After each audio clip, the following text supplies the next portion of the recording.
Hello again, Kimberly, Sean, my grandbabies. This is from the Saskatchewan Writers Guild, which I'm a member. I get this magazine once a month. I want to go up and see them on March 2nd and 3rd. I'd like to see you too. Come there with me. I'm a member. Anyway, this is the other book I was going to show you. From Across the River. Your daddy made it to page 48.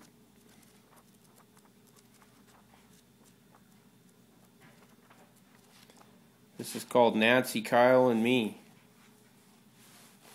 This actually happened back around 1990 with me, my buddy, and his girlfriend, now his wife. My name is Ronald James Gould. Archie and Estelle were my roomies. While right below us lived a woman and her 3-month-old son, Kyle. Her name was Nancy. Her boyfriend had taken off, left her with a baby, and she was pregnant. All she had was a couch and a table, no money and little food. I immediately wanted to help her. I grew very fond of Kyle. I used to rock him to sleep. I also furnished her apartment. The first 3 floors were cockroach infested. Basically, it was a dump, but roomy. The landlady was a hag, no other word for it. One time the whole building had no water. So I gathered all the jugs, bottles, you name it. I had a truck at the time.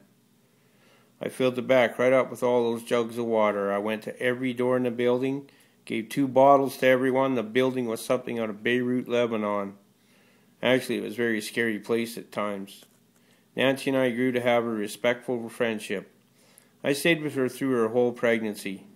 She had to give that one up, as she could barely afford to live with her son. Though I did help her, there was indeed a limit, and we both knew it. It was a fun friendship. I cared about her very much. I still do. What we went through was funny, it was different, it was magical.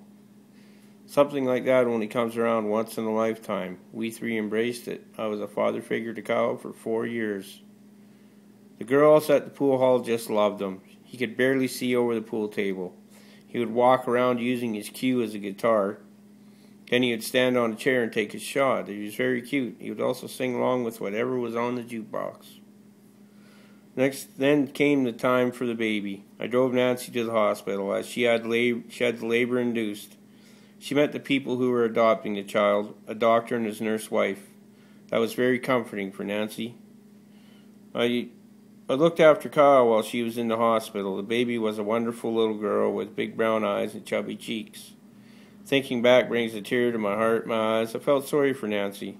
At the time, Kyle was 11 months old. She handed the baby over, with tears in her eyes, of course. It was very moving, emotional, and heart-wrenching. Kyle and I picked Nancy up from the hospital, took her home. Kyle went to sleep. Nancy cried on my shoulder as I told her to. She cried for a while, then she made me laugh. She took her head off my shoulder, wiped away a tear, and said, "I want some beer." So I went and got her some. We eventually drifted. I had coffee with about 10 years ago. They were doing fine. She was married, had another child, an adorable little girl. I have not seen or heard from her since, though through a mutual friend put us in touch. This time I wish her and her family nothing but the best, but I'm moving on. Yes. There you go, Kimberly.